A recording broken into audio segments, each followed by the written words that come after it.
la iglesia no puede tomar esa autoridad.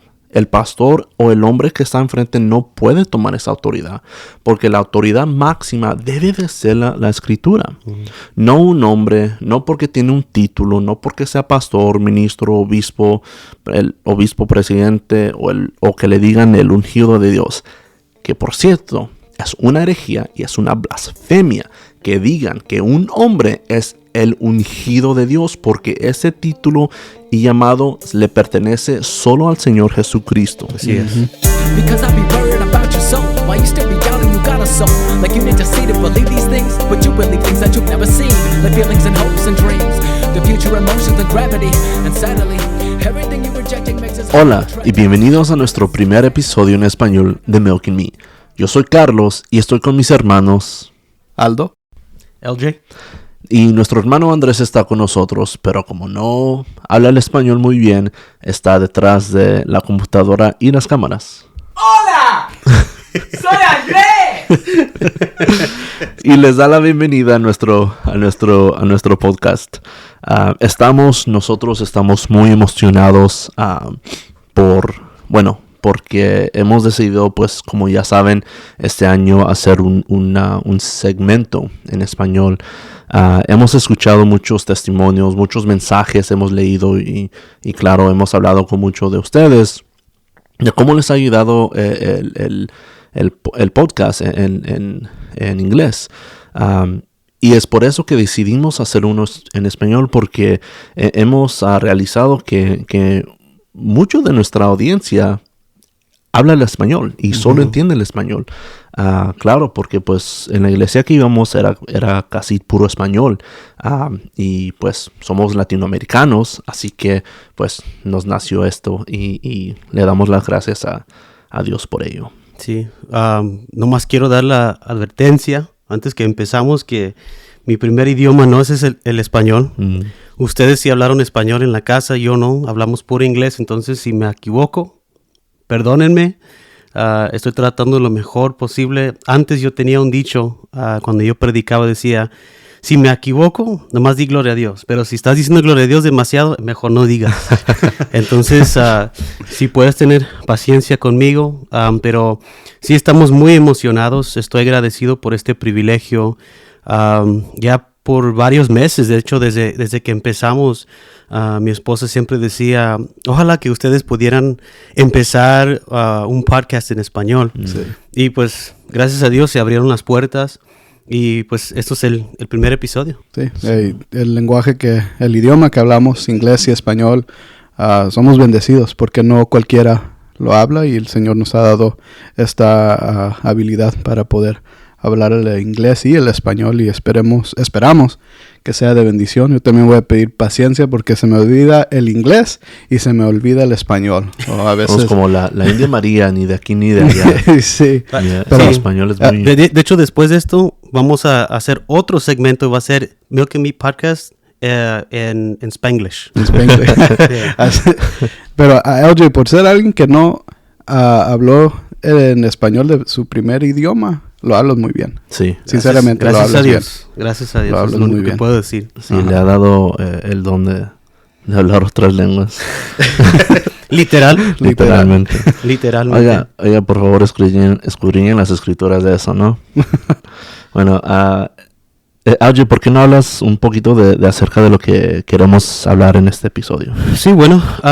Introdúcenos. Sí. Lo más importante, yo creo, cuando estábamos planeando y pensando en lo que queríamos hablar, lo primero que vino a mi mente era la reforma, las 5 solas. Y vamos a estar hablando sobre la palabra de Dios y la importancia que la palabra es suficiente, inerrante, pero obvio no podemos empezar si no hablamos sobre Martín Lutero. Dios lo usó como un instrumento grande para que pudiéramos regresar a la palabra de Dios. Muchas veces hay personas que han hablado mal de la Reforma, especialmente la Iglesia Católica Romana, porque se trata de eso. Entonces, cuando hablamos sobre la historia de Martín Lutero, nos ayuda a entender lo que es la importancia, número uno, de leer las Escrituras y el privilegio que es tener las Escrituras en nuestras propias idiomas. Entonces, en los años en el siglo 1500, había un hombre llamado Martín Lutero. Él era parte de la Iglesia Católica, de hecho de niño era monaguillo, así como muchos niños en ese entonces. La Iglesia Católica romana, por decir, porque quiero aclarar que es la Iglesia Católica romana, porque cuando en otros episodios a lo mejor vamos a hablar sobre el concilio de Nicea, y ahí la palabra que ellos usaron era católica, que significa universal. Universal, sí. Pero en este podcast queremos empezar hablando sobre la diferencia con la Iglesia Católica Romana. Ellos empezaron a agregar muchas prácticas, tradiciones, doctrinas, el purgatorio, indulgencias, la salvación por medio de la fe, más obras, que obvio miramos en la palabra de Dios que eso no la palabra de Dios no habla de eso. La palabra de Dios nos enseña que la salvación es por la fe y solamente por la fe en Cristo Jesús. Entonces Martín Lutero, un tiempo en su vida, antes que él empezara su carrera en la iglesia, él estaba estudiando para ser un licenciado o un abogado. Y para hacer la historia larga, más corto, Dios usó, como Dios puede hablarnos en diferentes formas, habló a su vida de una manera extraordinaria, donde él estaba viajando y de repente empieza una tormenta y cae un relámpago y era muy cerca de Martín y él se sintió como Dios le estaba hablando, aunque él ya había sentido que Dios estaba hablando a su vida mientras que él estaba en el colegio estudiando para ser un licenciado. Y ahí mismo él ora y le entrega su vida. Bueno, después él empieza a servir en la iglesia, se convierte en un sacerdote. Y en esos tiempos solamente los sacerdotes pudieran entender la palabra, porque la palabra de Dios nomás estaba escrito en el lenguaje latín, el Vulgate. Y entonces esto era la traducción latín y desafortunadamente en esos tiempos también la gente iba a la iglesia pero no entendía ninguna palabra y más no estaban estudiosos, no tenían educación, nomás iban por tradición porque ellos predicaban en este mismo lenguaje de latín. Entonces Dios trata con él.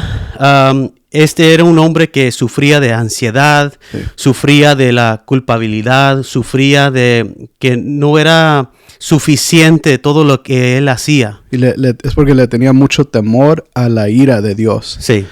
Tenía tanto temor que le causaba esa ansiedad, que le causaba que él tenía que hacer más obras para estar en buenas cuentas con el Señor. Sí, y de hecho una de las historias es que él confesaba sus pecados al Padre cada día y duraba hasta 6 horas confesando cada pecado. Sí.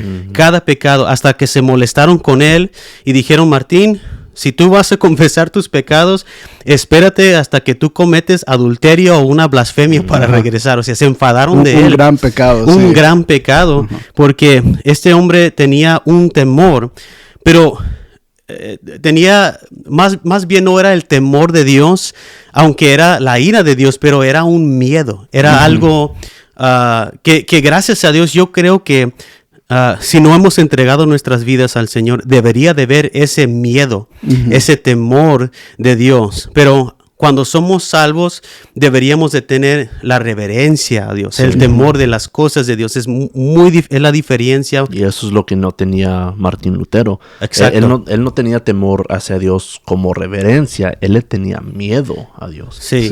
Y lo interesante es que lo que nos ayuda a entender que era perfecto que él se sintiera así. Sí. Porque aunque él sirvió como monaguillo, aunque él estaba en la iglesia, no era salvo. Porque en su propio testimonio, no es hasta entonces que él empezó a escudriñar las escrituras. Y voy a leer la palabra de Dios, lo que dice en Romanos 1, 16 a 17. ¿Ok?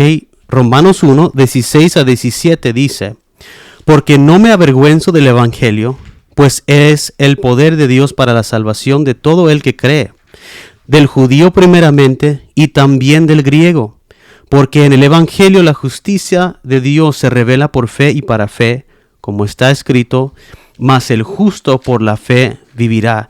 Y esta parte es la parte de la escritura que cambió la vida de Martín Lutero. Porque él solamente conocía la religión que se enseñaba: tú eres salvo por tus obras. Sí. Tú eres salvo, porque la cuestión que él tenía es: ¿cómo puedo ser yo una buena persona? Bueno, si continuamos, Romanos 3:3 dice que no hay ninguno bueno, o más bien el capítulo 3 habla que ninguno es bueno, ninguno busca la voluntad de Dios, hacer la voluntad de Dios. Y entonces, con este mismo pensamiento en su testimonio, él dice que después de leer esto, él se sintió como el Espíritu Santo lo acaba de hacer. Bueno, más bien, para no trabar mi lengua, él decía que él se sintió que él nació de nuevo en ese momento. Él se sintió que él nació de nuevo, que su vida cambió, que es solamente por la fe el justo vivirá, no por las obras. Aunque, nomás para tener una nota ahí, sabemos que el que es salvo tiene buenas obras, pero no llegamos a Cristo por las obras, es por la gracia.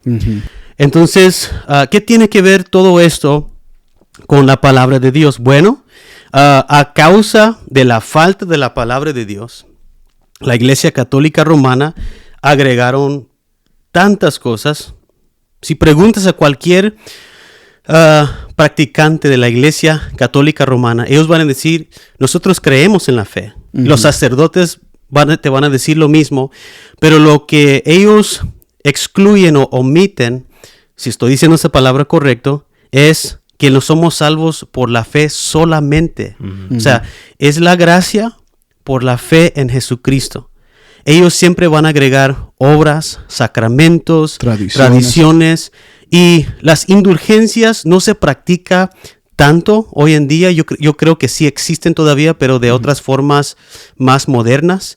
Pero ellos practicaban las indulgencias, y estas prácticas de las indulgencias, aunque era solamente para ganar dinero, pero ellos tenían la Iglesia Católica Romana tenía tanto poder en ese entonces que ellos trastornaron las escrituras, agregaron cosas para poner temor. Acuérdate, la gente normal, por decir, no tenían entendimiento de la palabra. No escuchaban la palabra, no entendían, eran latín. No lo podían leer. No podían leer. Y entonces tomaron ventaja y ellos empezaron a agregar cosas como indulgencias. Hasta que Martín Lutero se molestó. Y como Martín Lutero se molestó con esta práctica, había personas que llegaban con sus indulgencias, era como una carta con un sello diciendo que ya tenían entrada al cielo, y se molestó. Sí, y nomás quiero agregar ahí un comentario. Martín Lutero tuvo que estudiar las escrituras a solas, él solo, en secreto, porque no dejaban que estudiaran la Biblia a solas. Estaba prohibido eso, tenían que estudiar. Si iban a estudiar en grupo. Y no me quería hacer ese comentario porque es algo que miro en muchas falsas denominaciones y falsos movimientos que dicen que no estudies las escrituras a solas. Se me viene a la mente los testigos de Jehová que dicen eso, que no debes de estudiar las escrituras tú solo. Tiene que estar un ministro, pastor, o no sé cómo le llamen, pero tiene que estar alguien que tiene nivel alto en la iglesia con ellos para que dé el estudio. Y una cosa que leí en uno de los artículos, en unos artículos de los periódicos que ellos imprimen, dicen que, y esto salió como en los 80s, que algo curioso, que cuando un testigo de Jehová comienza a estudiar las escrituras a solas, han notado que la mayoría de ellos regresan a una creencia protestante, que sería la manera correcta en interpretar la Biblia. Se me hizo muy interesante, y en este caso es lo que sucedió con Martín Lutero. Comenzó a estudiar las escrituras a él mismo, y por el Espíritu Santo que lo fue guiando, que le fue dando el entendimiento, pudo concluir que hubo muchas falsas prácticas y muchas falsas enseñanzas en la Iglesia Católica. La cosa que la Iglesia Católica Romana en ese tiempo había crecido tan grande que ya no era una iglesia, era un imperio. Sí. Y se creían pues la autoridad de esa gente, ¿no?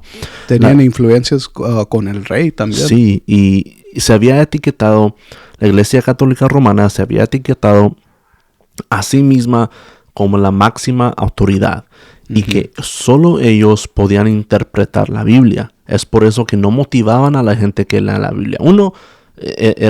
Pues la gente era pobre, ¿no? Y no sabían el lenguaje latín. Tenían que estudiarlo pues en un seminario que ellos los mandaban, como eran monjes, ¿no? Y así empezó Martín Lutero. Como acabas de decir, Aldo, tenía que escudriñar y estudiar a solas, porque eso no era algo que la iglesia motivaba a las personas a hacer. Yeah. Para ellos la Biblia solo era una autoridad, no era la autoridad máxima para el creyente.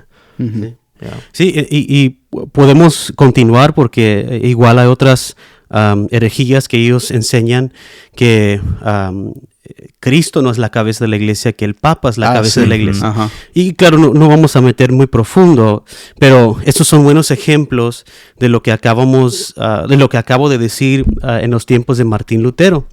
Entonces, regresando a esta historia, él empieza a estudiar la palabra de Dios, el Espíritu Santo lo guíe y le da entendimiento que, número uno, el justo vivirá por la fe.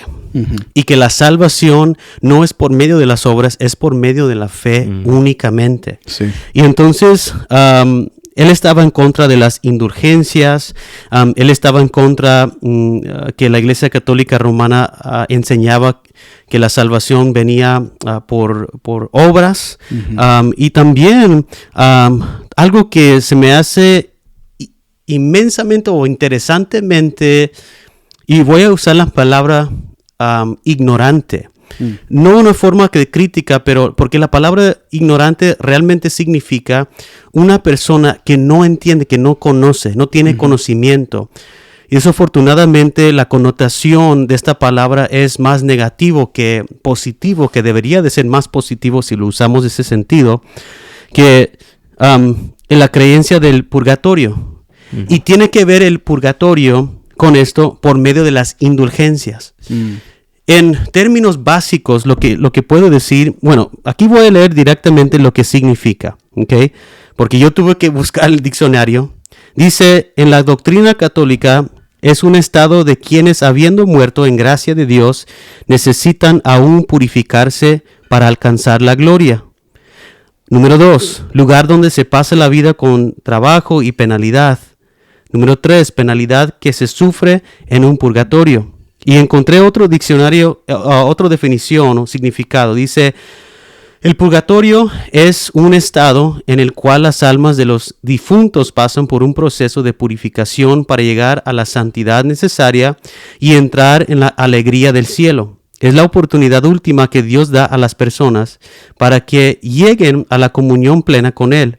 Así el purgatorio es la última conversión en la muerte. Obvio, si vamos a ver con el conocimiento de la palabra que tenemos nosotros, desafortunadamente, número 1, esto es una de las mentiras más grandes porque no se encuentra en la palabra de Dios. Algunos van a decir, no, pues 1 de Corintios capítulo 3, sabe lo que dice, ¿verdad? Muchos van a agregar. Usan las palabras de Jesús, donde habla que Jesús es el cimiento, o sea, es el fundamento, y que un día Él va a probar nuestras obras. y sacan fuera de contexto esta palabra para decir, mira, ves, esto habla del purgatorio. Pero, ¿qué tiene que ver con esta historia? Bueno, ellos, la Iglesia Católica Romana enseñaba esto para que ellos pudieran comprar más indulgencias. Sí. Que si ellos murieran y no eran suficientes buenos, fíjate lo que estoy explicando, si no eran suficientes buenos para ir al cielo y no eran suficientes malos para ir al infierno, había un lugar en a medias. Entre medio. Ajá. Y entonces, la pregunta que yo tengo aquí, número uno, sabemos que no es bíblico, pero la pregunta aquí es, ¿y la obra de Cristo? ¿A dónde queda? Jesucristo y su ministerio, Él vivió la vida perfecta que no pudiéramos vivir. Cumplió con la ley. Porque ahora, entendiendo lo que es el evangelio verdadero, yo creo que cada uno de nosotros podemos decir amén a esto. Pero entendiendo el evangelio verdadero, no solamente es en Pascua, que Cristo murió en la cruz por nosotros porque el Padre nos amó. Vamos a retroceder un poco. Es Jesucristo siendo Dios juntamente con el Padre. Convirtiéndose, o más bien viniéndose, manifestándose en carne. No el Padre, el Hijo, manifestándose en carne, viviendo la vida perfecta, aún siendo tentado en todo, ningún pecado, ninguna falla. Él cumpliendo con la ley, cuando Él dijo consumado es, en la cruz, sus últimas palabras, Él murió en la cruz, fue sepultado, y como Él prometió, cuando Él dijo a los fariseos, los estudiosos, ustedes buscan una señal, pero la única señal que les va a llegar es la señal de Jonás. Y que Jonás estaba en la panza de ese pez por 3 días. Y eso es lo que pasó. Jesús 3 días después resucitó con un cuerpo glorificado. Entonces, cuando entendemos el evangelio, que no podemos salvar a nosotros mismos, ¿de qué sirve el purgatorio? Lo que sirve es cuando tienes, así como tú dijiste, Carlos, esta iglesia, el problema es cuando la iglesia en la historia se volvió en una potencia gobernal nacional. Eso es el problema. Jesucristo, aunque hay muchos hiper carismáticos que predican que tenemos que tomar control del gobierno, que tenemos que tomar control sobre las 7 montañas, como enseña la iglesia Bethel en California, en Redding. Jesús no llamó a nosotros a conquistar ninguna montaña, a ningún gobierno. ¿Por qué? Porque somos peregrinos. Esto no es nuestro hogar. Entonces, y disculpa por salir fuera de eso, pero otra vez yo vuelvo a lo mismo. El purgatorio, ¿de qué sirve? Solamente es una táctica para dar miedo a los que no estudian la Biblia, o sea, de manipular a los practicantes en ese entonces, de que ellos pudieran llegar a ese lugar. Sí. Y los pobres, ellos pagaban. Y a un momento en la historia, se me hace que era Wittenberg, o a lo mejor estoy equivocado, pero en este área de Alemania, ellos habían parado la práctica de vender indulgencias en Alemania, en este área, hasta que un vendedor que era muy bueno con las palabras empezó a vender indulgencias de nuevo. Sí. Y Martín Lutero se enojó, se molestó, hasta que un día agarró ese documento y lo echó en el fuego. Y desde ahí, después de ahí es cuando empieza con los 95 tesis en contra de todas las prácticas antibíblicos de la palabra de Dios. Y esto solamente es poquito de la historia, porque obvio no podemos hablar sobre todo, pero algunas cosas buenas sobre Martín Lutero es, él tradujo la palabra de Dios en su propio lenguaje, o sea, él fue el primero. Él fue el primero que empezó de traducir la palabra de Dios a alemán. Y su dicho era que así como que él quería que no solamente las personas en las iglesias que entendieran, pero también el que trabajaba en las parcelas, o sea, el hombre básico, no estudiado, para que él pudiera tener el privilegio de entender las escrituras.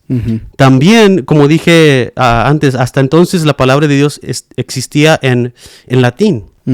Entonces, para no continuar, esto es un poquito de la historia de Martín Lutero, y es por eso que la palabra de Dios es muy importante. Porque si no estudiamos la palabra, si el predicador solamente usa un versículo fuera de contexto para introducir una predicación y nunca jamás regresar a la palabra, eso es un problema. Sí. Y deberíamos de aprender, porque como humanos siempre fallamos, nunca aprendemos de la historia.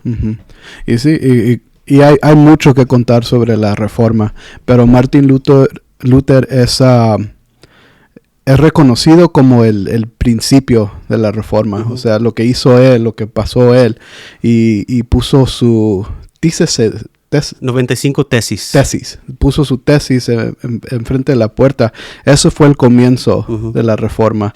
Y sí, a lo que seguimos es, en su historia podemos mirar la importancia que es estudiar las Escrituras en su contexto y cómo dice las Escrituras, qué dice, en vez de leer tú mismo y te pones dentro de la Biblia, dentro de las Escrituras, es mejor leer de afuera qué te está diciendo las Escrituras.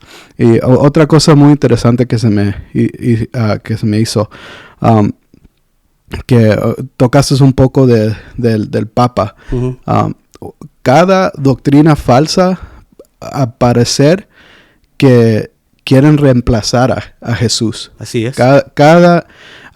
Sean los mormones, los testigos de Jehová, los musulmanes, los católicos, reemplazan a Jesús, no le dan su propio lugar a Jesús y siempre buscan cualquier parte de la Escritura, miran un versículo y dicen esto es bastante, y no, como vamos a ver, es muy importante entrar y estar y leer bien las Escrituras.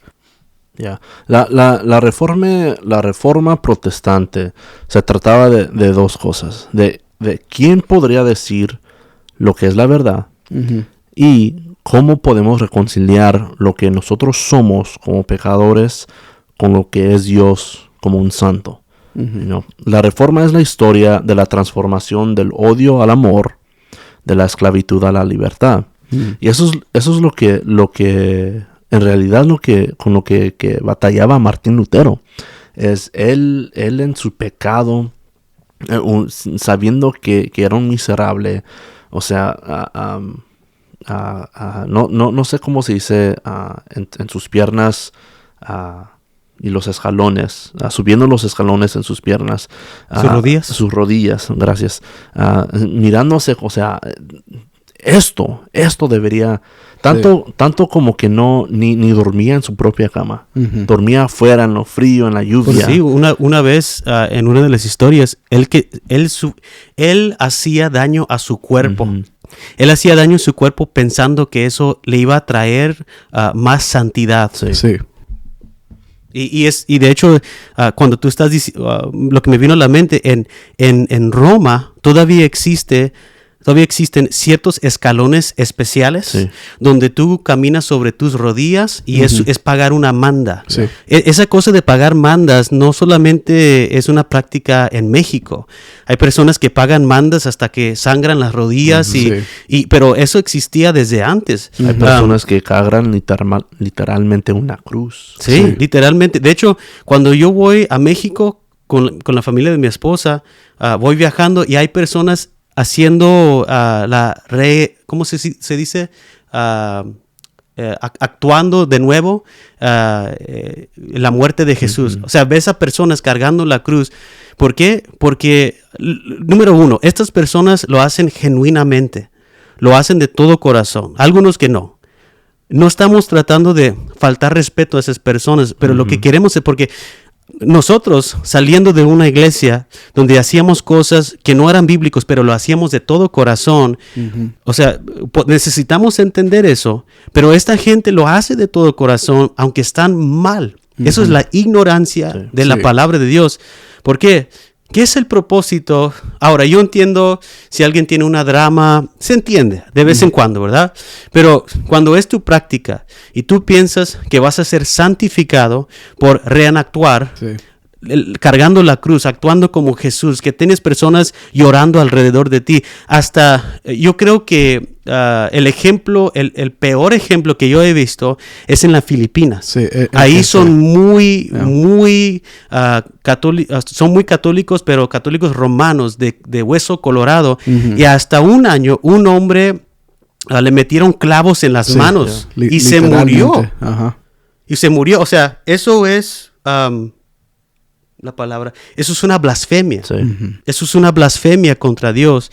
Aunque las otras personas lo ven, estas personas buscan señales, tienen artículos que piensan que tienen santidad o son santos, y la Biblia no enseña eso, pero estas son las prácticas que algunas personas cargan con ellos. Sí.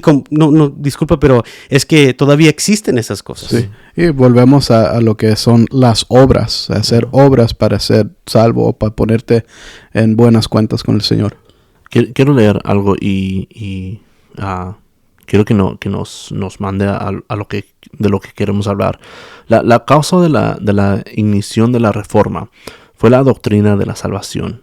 La iglesia combinaba la justificación y la santificación, diciendo que era santificado por obras, pero esas obras también te justificaban.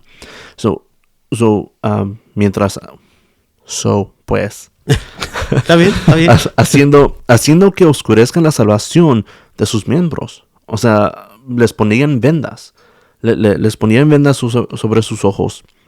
Y su salvación, diciéndole que su salvación venía por medio de las obras que ellos podían hacer, o por el dinero que ellos podían dar, o por lo que ellos le debían a la iglesia, ¿verdad? Pero esta es la triste realidad. La triste realidad es que estas personas pobres que no sabían el lenguaje latín eran engañados por una iglesia que había tomado esa autoridad sobre ellos mismos, ¿ok? Ahora, yo como humano puedo mirar, bueno, qué mala onda, ¿no? Qué mala onda por esas personas que no tenían la Biblia. Pero nosotros que tenemos las escrituras aquí y que las podemos leer y todavía estamos creyendo en personas que nos dicen, haz esto, bautízate, o si no eres bautizado, no estás salvo. O si no hablas en lenguas, no eres salvo. O si mientes, pierdes tu salvación. Y les creemos porque están en una posición de autoridad sobre la iglesia. Y si cuestionamos las creencias, entonces nosotros somos rebeldes. Pero nosotros como cristianos tenemos un deber, primordial es predicar las escrituras, ¿no? Es predicar la doctrina, las buenas nuevas de salvación, ¿verdad? Pero como cristianos que estamos en la iglesia, deberíamos ser como los bereanos en Hechos 17. Y lo quiero leer ahorita si me permiten encontrarlo. Vamos a estar en Hechos 17:11. Que dice, hablando de los bereanos, estos eran más nobles que los de Tesalónica, pues recibieron la palabra con toda solicitud, escudriñando diariamente las escrituras, para ver si estas cosas eran así. Por eso muchos de ellos creyeron, así como también un buen número de griegos, hombres y mujeres de distinción. Miren, la cosa clave aquí es que la iglesia de los bereanos, ¿verdad? La iglesia donde estaban los bereanos, donde vimos Pablo y creo que era Silas también. No sé si era Pablo y Silas. Sí, Pablo y Silas. Llegaron predicando, ¿verdad? Y los que estos creyentes hacían estaban en las escrituras escudriñando. Yo hago eso cada domingo cuando estoy escuchando a mi pastor. De hecho, yo estaba hablando con el hijo de mi pastor cuando fuimos a Texas, y yo le digo, yo hago eso porque a mí me gusta leer con el pastor. Y él dijo, ¿sabes qué? Yo te he mirado hacerlo y nunca lo cuestionaba porque, o sea, es algo bien. Pero nosotros como cristianos deberíamos hacer eso. Especialmente si algo no se escucha muy bien. Como que no sé si eso está en la Biblia o nunca lo he escuchado.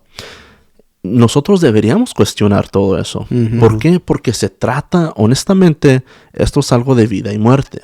Esto se trata de la salvación. Yeah. Y si alguien está diciendo algo mal, o que no es bíblico, que es contra la Biblia, nosotros tenemos el deber de decir y sacar eso, de enfrentar las falsas doctrinas, Sí. y decir, porque ¿cuánto es suficiente? ¿A qué línea podemos llegar? Donde decimos, ¿sabes qué? Yo puedo vivir con eso. Yo puedo vivir con que la iglesia diga que las mujeres no pueden usar un pantalón. Yo puedo vivir con que la iglesia diga que los hombres no pueden tener short. Pero cuando ellos dicen que si la mujer usa un pantalón o si el hombre usa un short, van a perder la salvación, allí para mí es la línea. No, la iglesia no puede tomar esa autoridad. El pastor o el hombre que está enfrente no puede tomar esa autoridad, porque la autoridad máxima debe de ser la escritura. No un hombre, no porque tiene un título, no porque sea pastor, ministro, obispo, el obispo presidente o que le digan el ungido de Dios.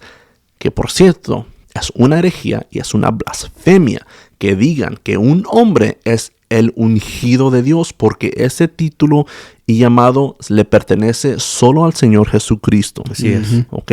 Así que si escuchas eso, Corre. repréndelos y corre. ¿Ok?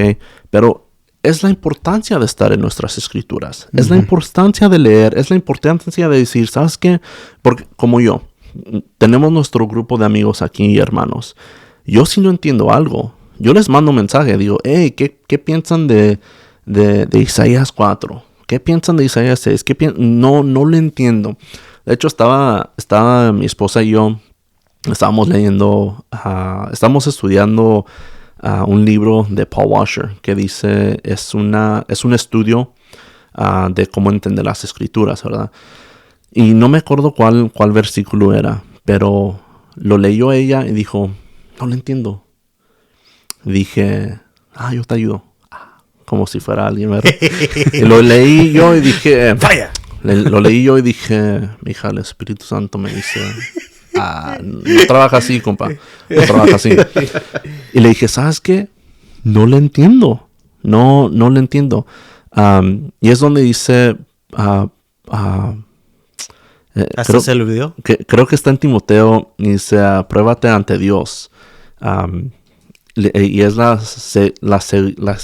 cosa siguiente que no le entendíamos.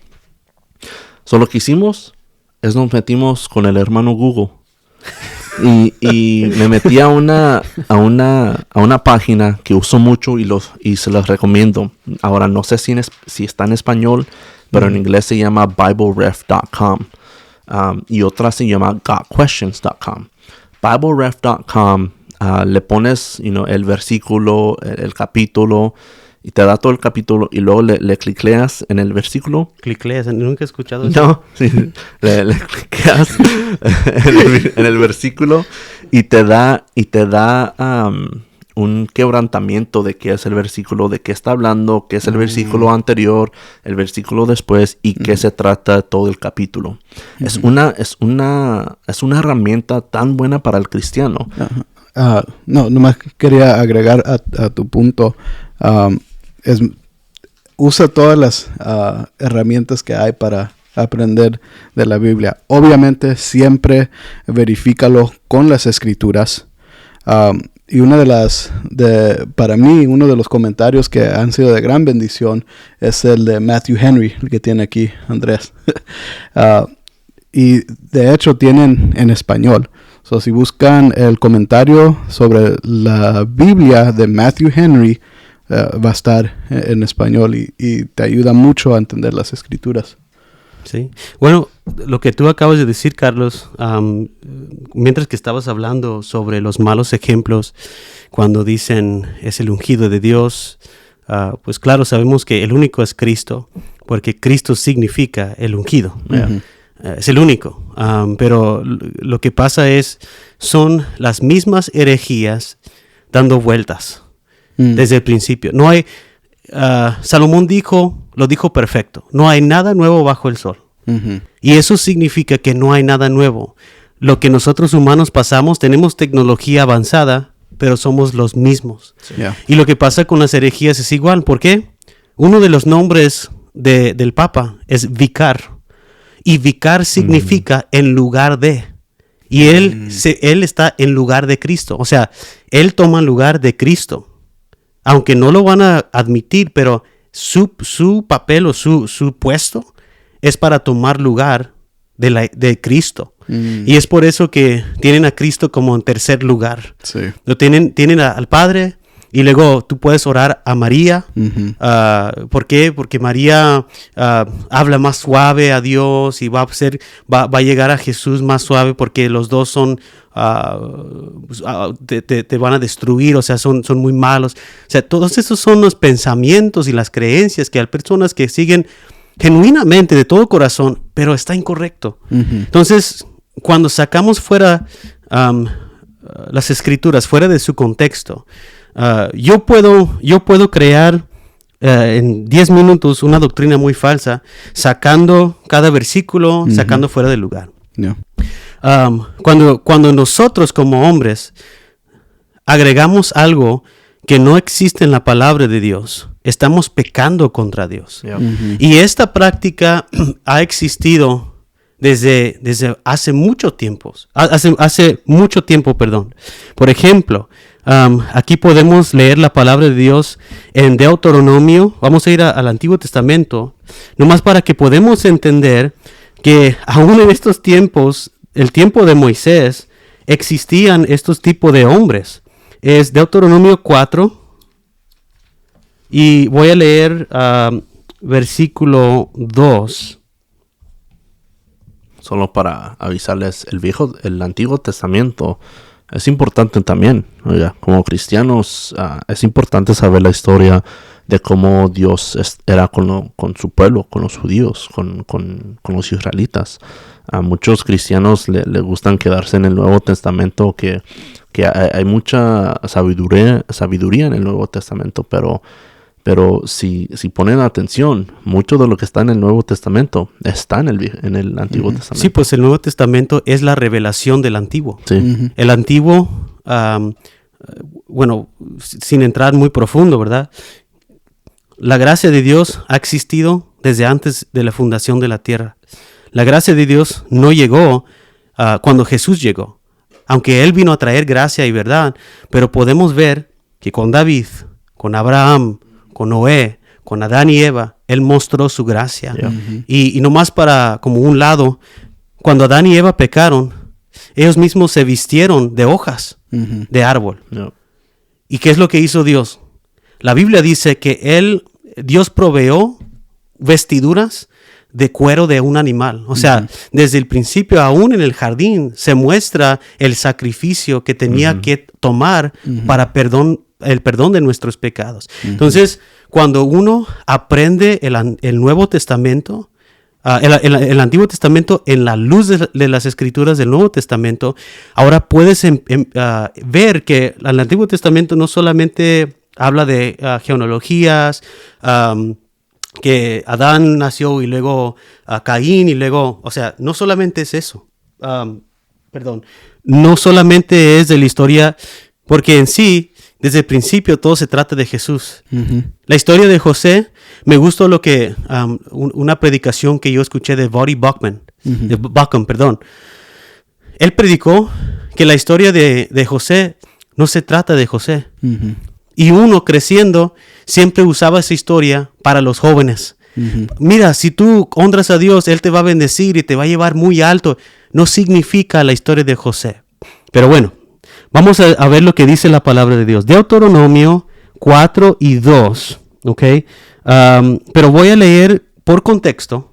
¿Ok? Vamos a hablar del contexto. Voy a empezar con versículo 1. 4, versículo 1 dice: Ahora pues, oh Israel, escucha los estatutos y los decretos que yo os enseño para que los ejecutéis, a fin de que viváis y entráis a tomar posesión de la tierra que el Señor, el Dios de vuestros padres, os da. Miren lo que dice: no añadiréis nada a la palabra que yo os mando, ni quitaréis nada de ella, para que guardéis los mandamientos del Señor vuestro Dios que yo os mando. Entonces, lo que miramos aquí en la palabra de Dios, y vamos a continuar un poquito más después sobre lo que dice la palabra de Dios, pero en esta parte, desde el principio, Dios da los órdenes en su palabra. Porque acuérdate, ¿cuándo fue la primera vez que la palabra fue escrita? Que podemos ver en la historia. Fue en el monte Sinaí, Sí. cuando Moisés recibió los mandamientos. La palabra de Dios dice que Dios escribió los mandamientos en unas tablas con su dedo. Eso fue la primera vez que Dios escribió. Ahora, unos judíos que no creen en Jesús, que creen en un tal Talmud, que es la ley audible, o sea, pasado en generación por tradiciones, por palabra. Esto no existió hasta mucho más años, creo que 300 años antes de que Jesús llegó a la tierra en su ministerio terrenal. Crearon un libro que pudieran seguir. Pero esta palabra es la palabra de Dios que fue escrita.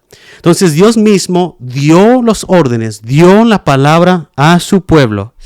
Y Él dijo, no añadiréis, no agregas y no quitas nada de la palabra. O sea, eso es el principio. ¿Por qué es tan importante esto? Porque el Evangelio no solamente es que Jesús vino a morir por nosotros. El Evangelio incluye la ley. Y el único que pudo cumplir con los 10 mandamientos era Jesús. Acuérdate, en el Antiguo Testamento existían 3 leyes. Era el Levítico, moral y ceremonial. Y el único que queda, porque Jesús cumplió con la ley, es la ley moral. Porque la ley moral es la práctica. La ceremonial era de los sacrificios. El Levítico eran las cosas específicas, por ejemplo, de los textos que nosotros sacábamos fuera de contexto, que la mujer no debería de vestirse como el hombre, porque es una blasfemia. Claro, ahora que tenemos contexto y entendemos la escritura, eso fue la ley Levítico, que ya no existe bajo el nuevo pacto. ¿Por qué? Porque Jesús cumplió todo que era la ley. Y Él era el único que podía cumplir la ley perfectamente. Entonces, regresando al Antiguo Testamento, Deuteronomio claramente nos dice, no deberíamos de agregar ni quitar. Para agregar a tu punto en Proverbios. Ya la palabra no, ¿verdad? No, la palabra no. Nunca la palabra. Pero a tu punto, a tu comentario, Proverbios capítulo 30, versículos 5 y 6. No es para reforzar lo que acabas de leer. Proverbios 30, ¿verdad? 30, versículos 5 y 6. Dice, probada es toda palabra de Dios. Él es escudo para los que en Él se refugian. No añadirás a sus palabras, no sea que Él te reprenda y seas hallado mentiroso. O sea, es exactamente lo que acabas de decir. Y uno que estudia las escrituras, la palabra de Dios no tiene error. Sí, es inerrante. Inerrante. A través de tantos siglos, el mundo y el enemigo ha tratado de acabar con esta Biblia que tenemos en nuestras manos. Y aún hasta hoy en día no lo ha podido lograr, porque en su misma palabra dice que la tierra y los cielos pasarán, mas mi palabra no pasarán. Sí. Su palabra nunca va a pasar. Y a veces me pongo a pensar, pues, ¿qué sucedería si todas las Biblias en este mundo de repente se desaparecen? De una forma u otra, la palabra de Dios va a continuar, porque primeramente el Señor no miente y su palabra es algo poderoso. Y aquí, como dicen Proverbios, Él es escudo para lo que en Él se refugian. Nosotros agarramos refugio en su palabra también, porque de ahí podemos discernir los falsos doctrinas, las falsas enseñanzas, porque uno que conoce las escrituras sabe lo que es verdad. Va a poder detectar cuando algo es falso. Y algo que también quiero agregar, lo mismo. Acabamos de leer de Deuteronomio, miramos en los Proverbios, libros de sabiduría, Pero en dado caso que una persona diga, no, pues estamos en el Nuevo Testamento, tenemos los dones del Espíritu, por lo cual vamos a tener un episodio sobre eso. Claro. Pero las personas dicen, no, pues todos dicen, el Señor me dijo, el Señor me dijo. Sí. Pero mira hasta lo que dice el último capítulo y último libro de la palabra de Dios. Apocalipsis 22, versículo 18 a 19. Mira lo que dice, es la advertencia final. Yo testifico a todos los que oyen las palabras de la profecía de este libro.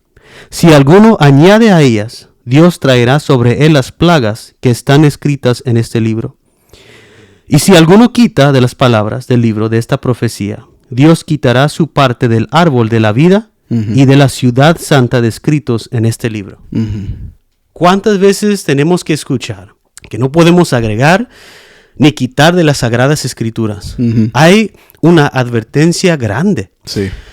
El problema es, volvemos a lo mismo, las personas tienen miedo porque las personas que están en poder usan su poder para dar miedo y hablar que nadie tocará el ungido de Dios cuando no tiene nada que ver con nosotros. Porque la palabra de Dios mismo dice que todos somos ungidos. No hay una unción especial, todos somos ungidos. Así es. Porque vivimos en tiempos diferentes. Podemos ver que la palabra de Dios dice que en Hebreos 10, que todo era una sombra de cosas buenas por venir. Cuando hablaba de David, era un tipo Cristo, no era Cristo, pero un tipo Cristo, fue un hombre ungido. Y en ese entonces era un tiempo diferente, pero vivimos en el tiempo de la gracia, donde hemos recibido el Espíritu Santo y no somos ungidos. Cada persona es ungido. Nadie más tiene una unción especial porque se bautizaron en agua fría o porque hablan en muchas diferentes lenguas según, por lo cual tenemos otro episodio, ¿verdad? Sobre las lenguas. Sí. Pero todas estas cosas son tradiciones, así como los judíos, o sea, los judaizantes en el tiempo de Pablo. Ellos siempre estaban en contra de Pablo porque ellos decían, ok, creemos en Jesús, pero todavía tienes que practicar la circuncisión. Todavía no puedes comer ciertas carnes, no puedes tomar vino, no puedes esto, no puedes, tienes que para ser salvo, si no vas a perder la salvación. Sí. Cuando la Biblia no nos dice eso, Jesús claramente dice que Él, a su rebaño, Él da salvación. Y nadie nos puede sacar de su mano. Y su Padre, que es mayor que Él, nadie puede sacarnos de la mano del Padre. Sí. No perdemos la salvación. Y yo, ni modo, tenía que entrar en eso, pero en otras palabras, cuando fallamos y no entramos a la palabra de Dios, tenemos que escudriñar las Escrituras. Tenemos que escudriñarlas y tenemos que... por ejemplo, no me acuerdo si está en Tesalonicenses, otra palabra, y ustedes me pueden corregir, cuando Pablo dice probar los espíritus. Sí. No me acuerdo dónde se encuentra, no sé si alguien lo puede buscar, pero es probar los espíritus. Cuando dice probar los espíritus, esto no es algo... Primera de Juan, perdón, es Juan, disculpa. ¿Ves? Yo necesito ser corregido también. Arrepiéntate. Yo me arrepiento. ¿Cuál es? Primera de Juan 4:1. 4:1. Mira lo que dice. Primera de Juan, capítulo 4, versículo 1. Amados, no creáis a todo espíritu, sino probad los espíritus para ver si son de Dios. Porque muchos falsos profetas han salido al mundo. En esto conocéis el Espíritu de Dios. Todo espíritu que confiesa que Jesucristo ha venido en carne es de Dios. Y cuando está hablando que Jesucristo vino en carne, está hablando del Verbo, el Hijo que estaba con el Padre. Nomás quiero agregar eso porque muchas personas, y más donde nosotros salimos, que en la creencia que teníamos que Jesús era el Padre, no, Jesús no era el Padre. Está mostrando que Él que estaba con el Padre desde la eternidad, muestra aquí que Él que puede confesar que Él vino en carne, es de Dios. Y todo espíritu que no confiesa a Jesús no es de Dios. Que confiesa que Jesús es el Señor para la gloria de Dios Padre. Y este es el espíritu del anticristo. Fíjese lo que dice ahí. El anticristo, el cual habéis oído que viene y que ahora y ahora ya está en el mundo. Entonces, ¿qué es lo que está diciendo Juan aquí?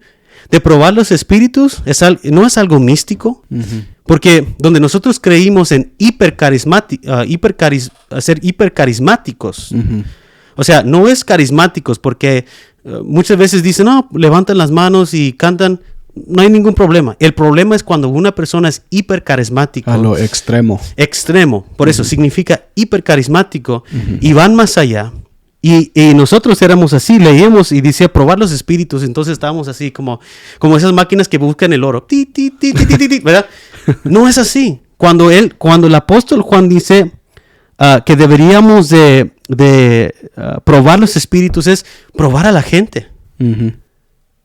¿Qué tipo de espíritu que ellos tienen? Y si el Espíritu Santo habita en ellos, van a declarar que Jesús es el Señor y que Él vino en carne, siendo el Verbo, siendo el Hijo de Dios. Y si esa persona no tiene el Espíritu Santo en ellos, no van a declarar que el Hijo de Dios es Dios. No van a declarar que Él vino en carne. Van a trastornar la Escritura. Entonces, regresando al tema, la palabra es suficiente. Why you still be down and you got a soul? Like you need to see to believe these things, but you believe things that you've never seen. Like feelings and hopes and dreams, the future emotions and gravity. And sadly, everything you're rejecting makes this whole life a tragedy. And I got something to say, I got something to say, I got something to say to the world. And I got place to make, I got steps to take, I got cakes to bake, I got shoes to